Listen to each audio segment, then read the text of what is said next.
and join us. We apologize for that. Let me add everybody back in here. We'll get everybody going, and we will be back in business here very shortly. Yeah. All right. I just changed the breakaway segment. There we go. Now I just gotta move them into position here. So let's see if we can put Shane. There we go. All right, guys. Sorry, we're back, everybody.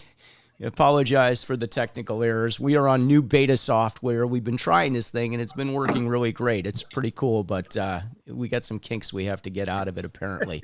The developers are still working on that. So we were talking to Shane. We were just going to start talking about one of the topics, and that was the topic of stacking penalties. Because, as the games start to return, play is very physical. We start to see situations where we have multiple penalties. And one of the things, a lot of times it's more a scorekeeper issue because you have somebody in the scorer's box and you try to give them the instructions, and yet they're a little confused by it because it is very confusing. And I believe it's a little different with USA Hockey versus NHL and versus NCAA because the rules are a little bit different. But let's talk USA Hockey and let's talk about stacking penalties. So, Brad, I'm going to turn it over to you. And I'm going to let you ask all the questions with regard to this and some situations. I think the number one thing that we should explain is what are stacked penalties, Scott? Well, very good point. Okay, so take it away, Brad. Okay, push it right back on me. Right, absolutely. So a stacked penalty situation is where you have a penalty that's on top of two existing penalties already. So you have one team that is shorthanded by two players, but the penalty stacks upon those and doesn't start because what are you going to do in that situation? You can't make them play 5-on-2. As a game, we've deemed that's totally unfair. Might be interesting to watch, but we've deemed it that way. So you play 5-on-3, and that penalty time does not start until the first penalty time is officially over, if that makes sense. Shane, am I explaining that properly? Yes, you are. Yep. Okay, so where it gets complicated is who comes out of the penalty box. So what happens is once those penalties have started, the two are counting down, the other one's sitting still with 2 minutes there. The first one ends. The third penalty starts. Does anyone come out of the box at that point, Shane? No. Okay, when does the player come out of the box? When does the first player come out of the box? When the second penalty ends. Correct. And the player that comes out of the box is the first penalty, correct? The first player. So it's first in, first out. That's what you guys have to remember. First in, first out. So let's say you got 4 penalties in the box. The first guy that went in is the first one that is going to come out of there. Now, correct. Does that ever change? Yes, it does. Where does it change, and how does that happen?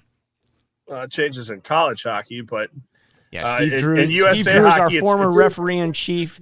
Just chimed in. He said, first in, first out. Just what I said. There you go. Steve? All right. Thank you for that, Steve. Glad you're here. And go ahead. No, you're good. So the time that it changes is when a goal scored, but it's still USA Hockey no matter what. First in, first out. Now, as the referee, you got a lot of things going on. So Shane, what's your role when there's stacked penalties? Because I know this does always fall on the linesman at that point. What's your role and what's important? And guys are coming out of the box and the referee's reporting a goal. What are you doing at that time?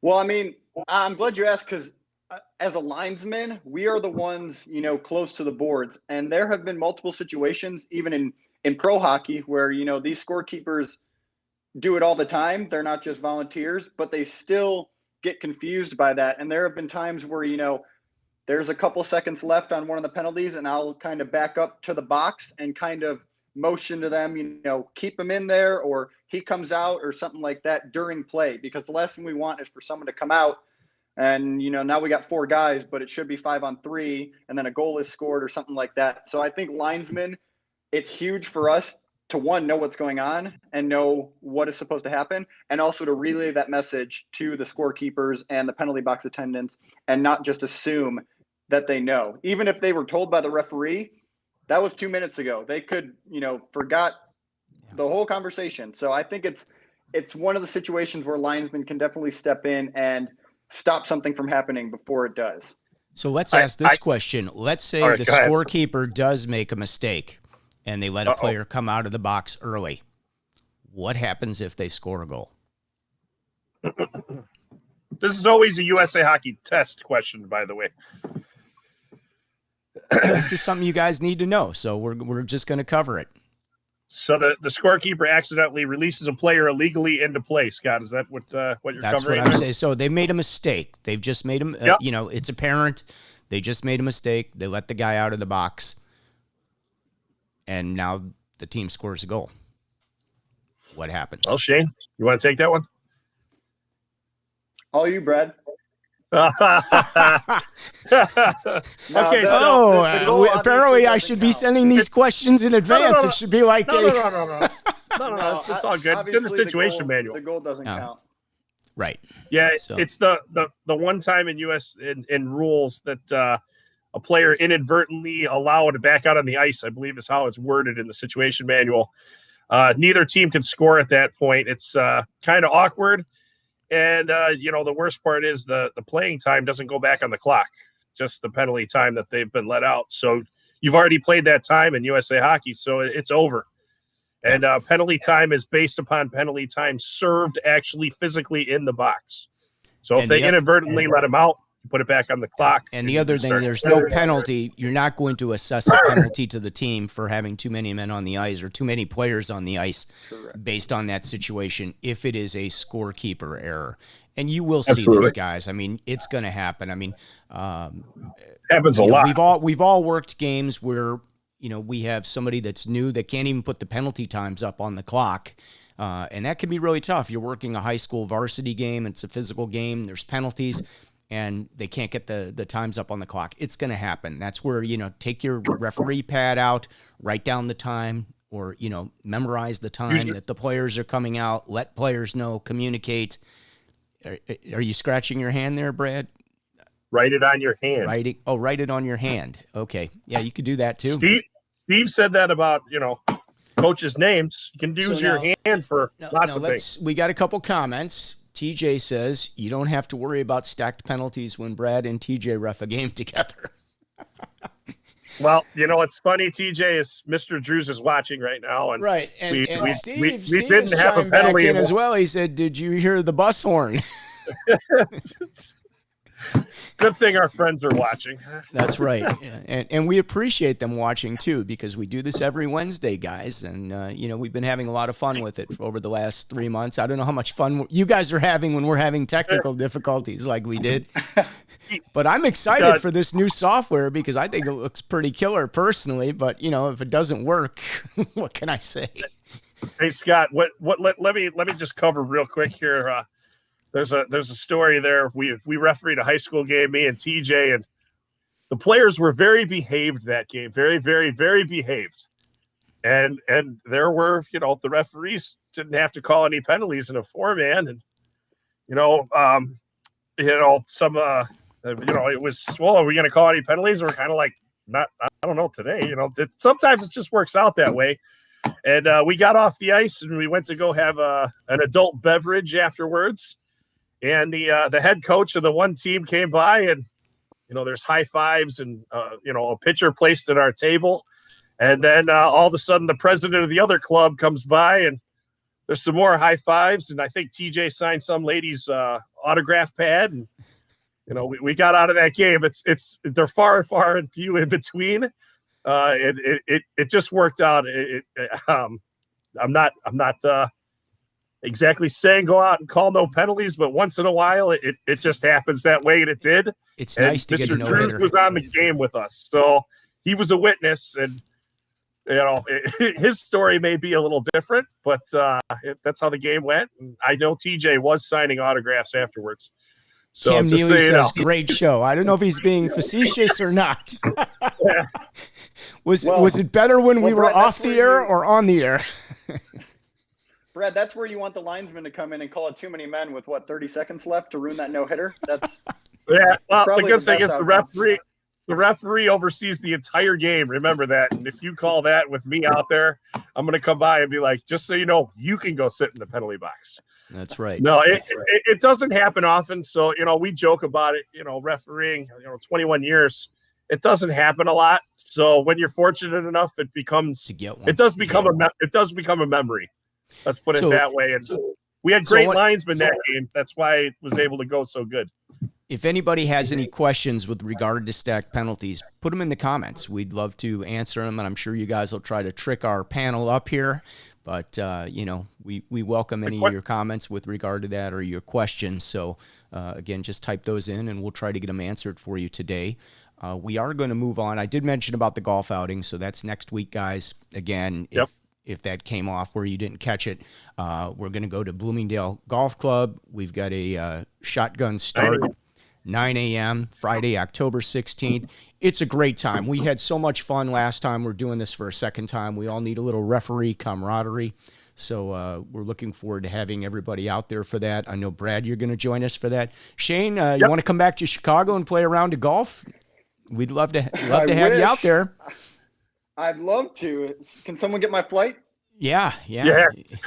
I'm pretty sure they're easy to book right now. I think they're probably flying you at a discount too.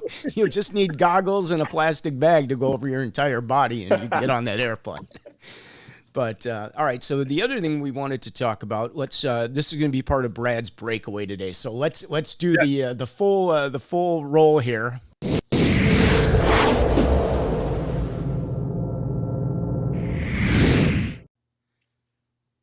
Oh, yeah, Brad's breakaway. All right, we're going to put everybody on because it involves Shane today. So for the breakaway, we're going to leave him up there. Yeah, so with the breakaway, the one thing is I can talk about pretty much whatever the heck I want. So that's been nice.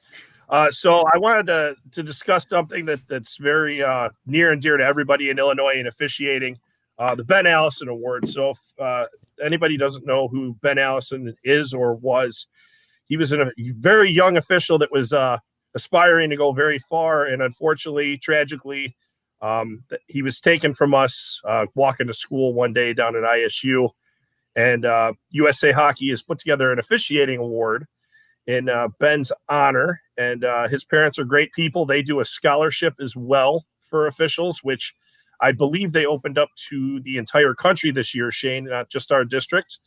But you can touch on that. But Shane was the first recipient of that, and Shane was also one of his closest friends. So, Shane, I'm gonna let you talk about it. It's not our breakaway; it's Ben's breakaway today. Yeah, no, thanks, Brett. I mean, it means a lot, to talk about this award because the first thing I want to say is it's voted on by your fellow officials, right? So when I won it, the people that were voting for me to win that were the guys that I, skated with every night and went to war with every night. It was all my fellow officials. So to be recognized like that by, a bunch of my friends and all the guys that I work with it meant so much to me. And it's just, I love the symbolism behind the award, right? Like they want to choose someone who represents similar qualities to Ben had. I was fortunate enough I went to high school with Ben. I played hockey with Ben. I refereed with him a lot, and he was just the nicest guy. He was always giving 110%. I actually still wear a bracelet every single day with his name on it, and it's got a quote that he would always say and that he would write on the bottom of his skates to skate every game like it's your last. Because, I mean, unfortunately, we never know when something like this is going to happen, and I think that life is a very fragile thing, and I think just that is the one thing that I have taken away, or not the one thing, but the most important thing that I've taken away from Ben and implemented in my career is, as we said earlier, you never know who's watching, and to just always give it your best, because that's what our game of hockey deserves, is your best every single day. And it was actually a huge surprise for me to win the award because Scott Zelkin, manager of the officiating development program, actually reached out to me, and he wanted me to kind of organize getting, some votes in for a couple of nominees. So I didn't even know that I was going to be a possibility to win. And I still don't know to this day who nominated me, but when I did see my name on that ballot, and then ended up a couple months later finding out that I won, it was probably one of the coolest things of my life, just to know that I was chosen and recognized as someone even half the guy that Ben was meant the world to me. And I was fortunate enough to receive the award from Ben's mom at our training camp in Plymouth, Michigan, that following season. And, just to see how much it means to them and be able to give a speech in Ben's honor and, just let people know what kind of person he was. It was incredible. And, we've had, I think, 3 or 4 awards since then, and every single one of the recipients has been someone that I would be proud as Ben's friend to, pass that torch on to and be in the same category as Ben. So it's just an amazing award. They have a nice plaque out in Colorado Springs at the USA Hockey offices. And, I'd really like to go out there one day and see it, just because, that is something that I really want to do, is continue on Ben's legacy, because like I said, he was just an incredible human being. So thanks, Brad, for, bringing awesome. a shining light on this. And And I believe that plaque is located. It's a very big plaque, so they plan on doing it for a very long time. So that's one thing.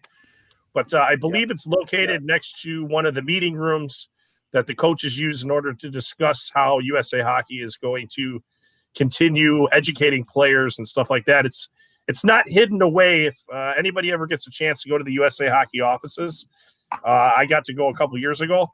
It's just an amazing place to be. They have so much stuff in there that you wouldn't even think that's there. It's like a big museum. And that award is one of USA Hockey. So it's a good highlight. So I thought it'd be a good breakaway. And Shane, thanks for talking about it as always. Yeah. And, thanks for being on too. Yes, thank you. Yeah. Thank you. Yeah, we're going to keep you here a little longer, Shane. We don't let you go that quickly, just so you know. Perfect. You sign on for this. You're here for the duration, my friend. We got a few comments, so let's just go back through a few of the comments that we got. And let's see here. We've got, let's see. Here's one we haven't listened to. Steve was on the game. Okay. All right. Matt, Matt, who likes to listen or watches us all the time. What is the rule reference in USA Hockey for the non-offending team not being able to score a legal goal with an illegal player on the ice for the other team? It's in the situation manual. When do you guys want to take that? I don't have the rule reference off the top of my head. The rule reference. You know what? Okay. You know what, Matt? Since I know you're doing this, 641B.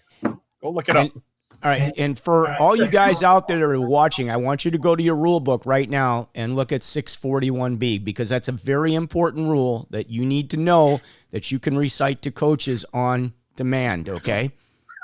And Brad, since you know that rule so well, would you care to share that rule with us, Brad? What is rule 641?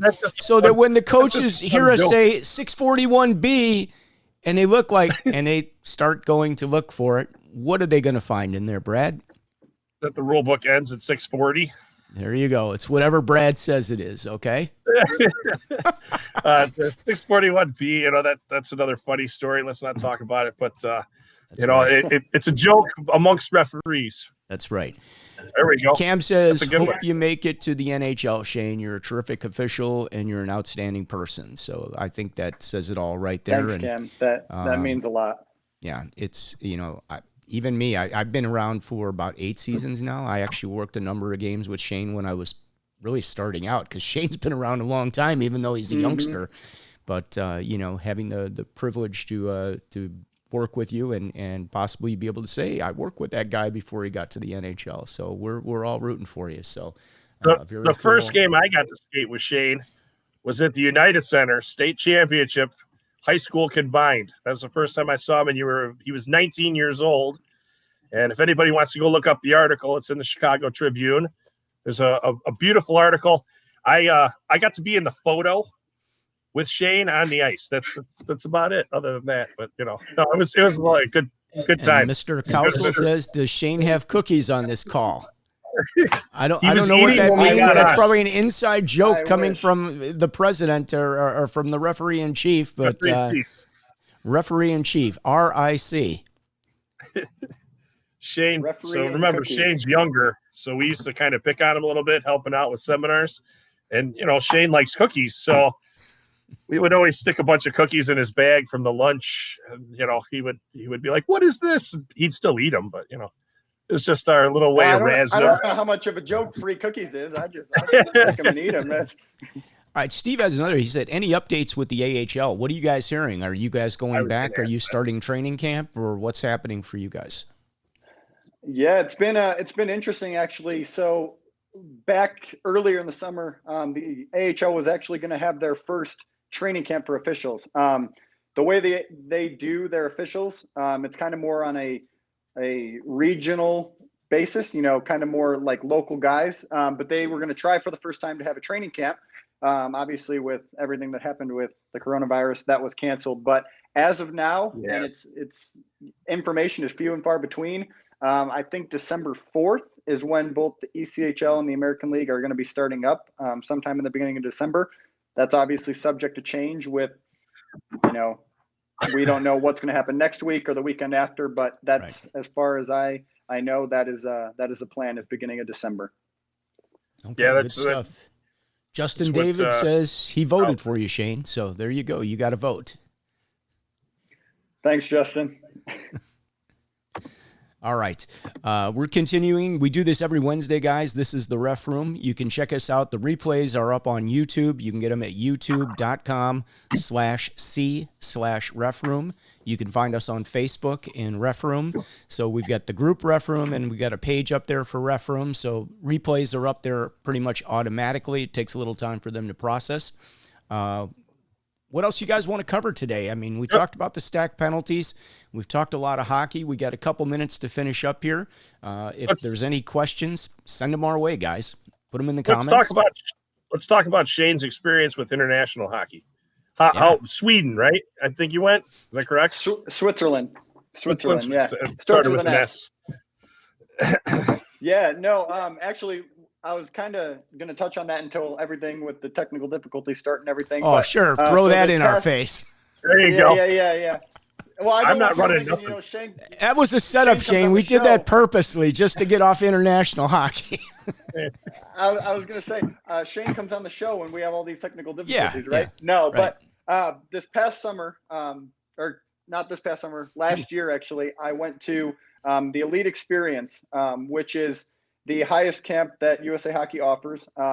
It's on, there's 4 linesmen, 4 referees, and you go out there and it's run by Brian Murphy and Scott Zelkin, who both, have worked in the NHL, just have tons of knowledge. And you work what's called the World Junior Summer Showcase, which is Canada and US, Sweden, and Finland in the middle of the summer. So you go and you work games and you have some classroom sessions and stuff like that.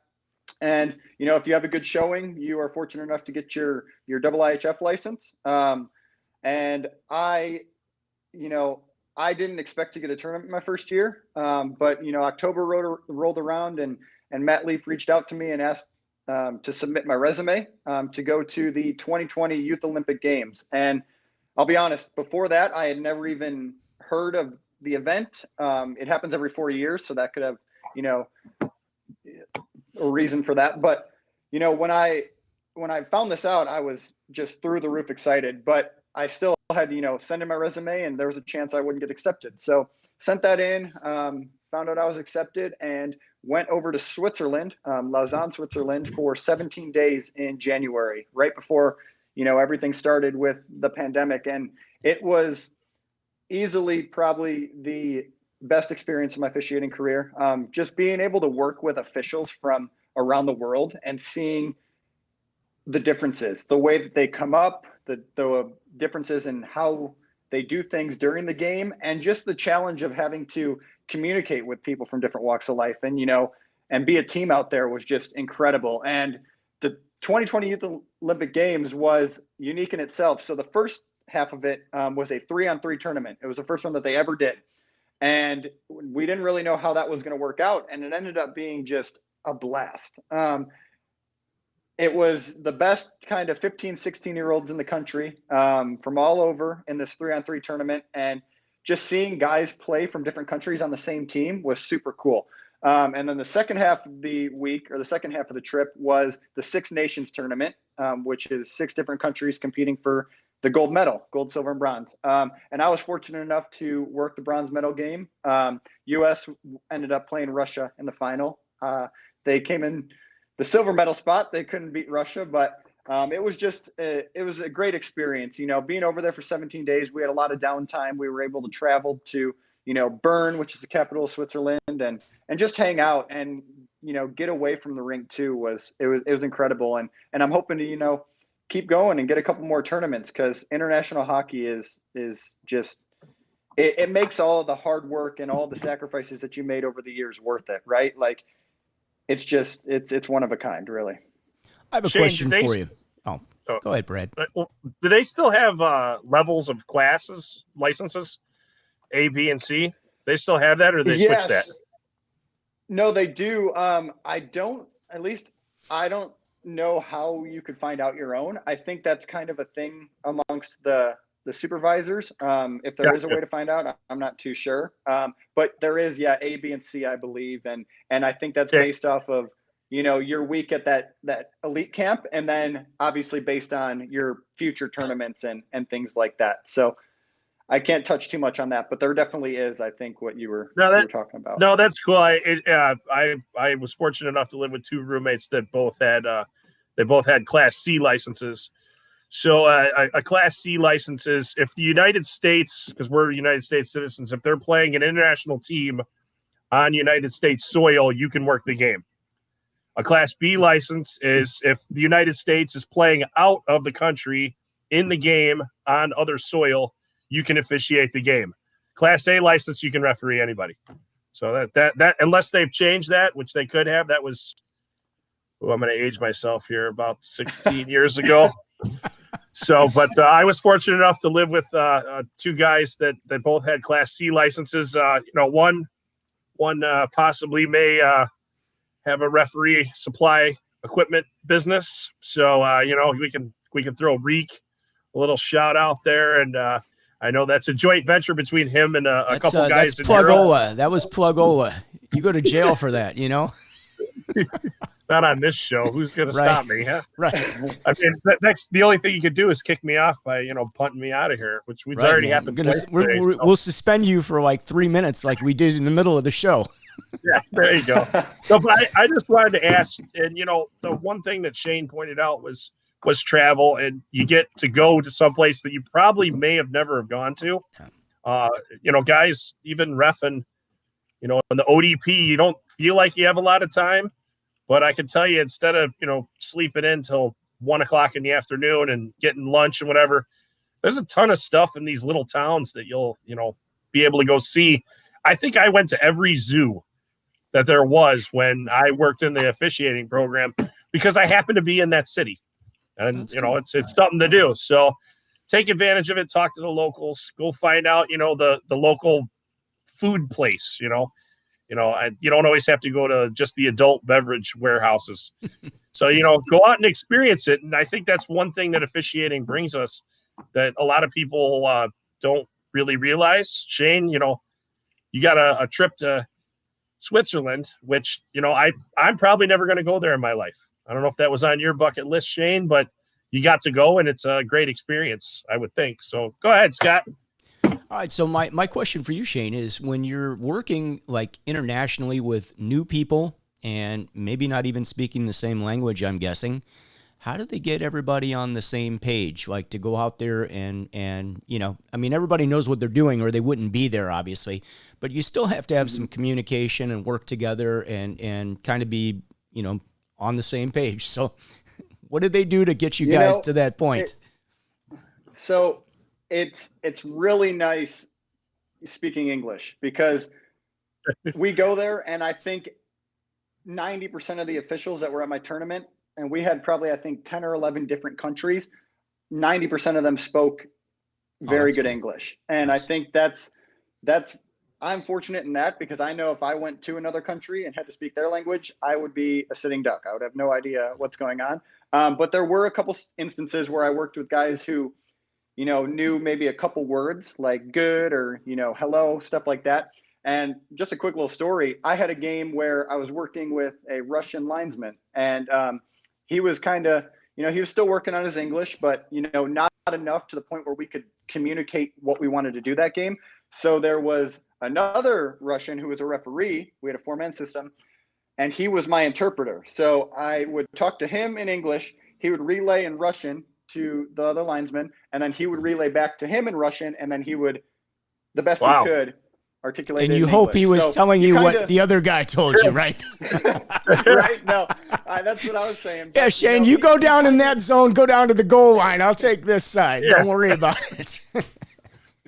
No, you got to figure it out. And, it's not easy. A lot of it was you're on the ice and body language, reading your partner, what he's doing, and kind of just reacting. It's definitely not easy by any means, but you got no choice. You're a team out there. You're the only 4 guys on the ice that trust each other. So even if you can't communicate, you need to find ways to do that. And that was the interesting challenge for me.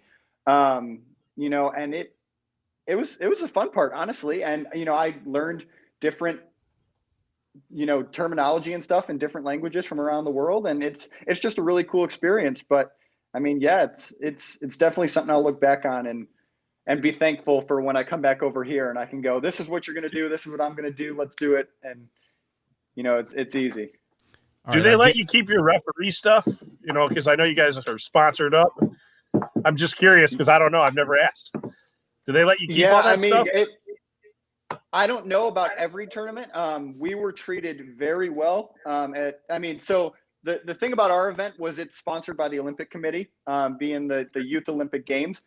So we were treated very, very well. We got a lot of nice stuff, and we were fortunate enough to keep it. At different tournaments, for different levels and stuff, I'm not sure. I know as you kind of climb up the ladder and you get to those more prestigious ones, you definitely are treated very well and you get to keep your stuff. And we were fortunate to keep our sweaters, helmets, and we got a bunch of swag, nice shirts and pants and stuff like that. So yeah, they definitely, the IHF takes care of you for sure. All right, before we go here, we're going to wrap things up. Our guest today has been Shane Gustafson, one of our local officials that has made it to the big time, and we're hoping he's going to go all the way to the big dance. But Mr. Kauso, our referee-in-chief, has one more piece of advice. And before we even ask this question, I'm just going to say we are definitely looking for officials. So if you guys know somebody that wants to referee, thinks they know the rules or really into it, we'd love to have them. Come join us. I was probably the most abusive player towards officials before I started refereeing.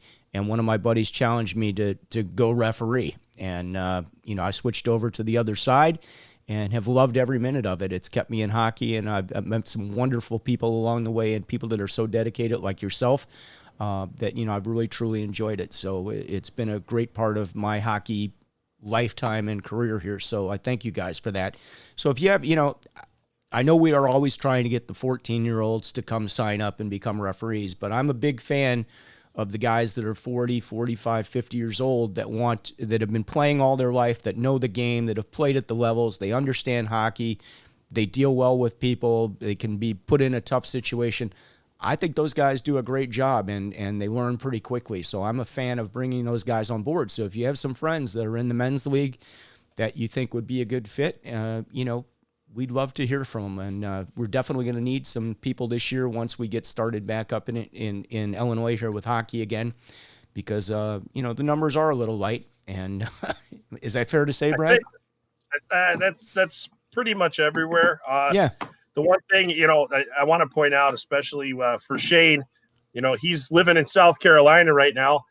And because of his dedication, he reached out when we sent out our local assigning for seminars. So Shane actually taught a seminar for us here in Illinois from South Carolina virtually.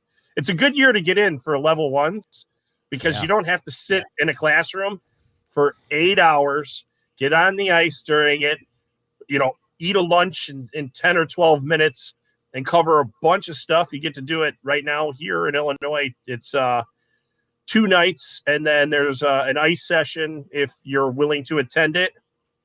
So it's a good thing. We had great attendance the last couple for level ones, but we're always looking. So that's the number one thing. And now we'll go back to Kauso's question. What's your biggest tip for level 1 officials? Yeah, here you go. What's Shane's advice for level 1 officials? Last question of the day, guys. So mine's kind of a little two-part answer. First, I'd say just be a sponge. You're going to meet a lot of people who have a lot more experience than you starting out. And you might not like everything that, people tell you to do. So kind of just take all that information in and constantly try and implement it in your game. And if you don't like it, or it's not for you, try something else. But if you just show up and work your game and leave, you don't ask questions, you don't, actively try and learn from other officials, it's not going to be enjoyable for you. And you're not going to, you're not going to improve maybe as quickly as someone who is actively trying to. And then the second part of that is just, I know we talked about it earlier, but just always give it your best effort, because people already don't like officials as is. And if we have, officials going out and they're not trying, they look like they don't want to be out there, it just gives the rest of the officials kind of a bad rap, a bad name.